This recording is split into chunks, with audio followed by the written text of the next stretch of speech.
সারা দিনের পরে যখন বাড়ি ফেরা হয় তখন একটু পেট ভরা মুখরোচক টিফিন আর চা হলে তো কোনো কথাই হয় না। সেই লোভেই ফ্রিজটা খোলা। দেখলাম ক্যাপসিকাম, গাজর, বিনস সব কাটা আছে, মাঝে সাঝে কেটেই রাখি, তার সুবিধাটা এখন নেব।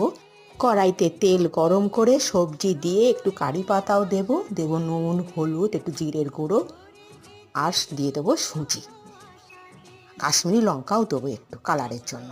দিয়ে ভালো করে সুজিটা ভেজে অল্প একটু জল দিয়ে দেবো, দিয়ে ভালো করে কিন্তু একটা ডো মতন বানিয়ে নেব। ব্যাস, একটু চেপে চেপে একটা টিক্কা শেপ দিয়ে একটু কড়াইতে ভেজে নেব। এপিট ওপিট করে ভেজে এবার চায়ের সাথে মন ভরে বসে খাবো।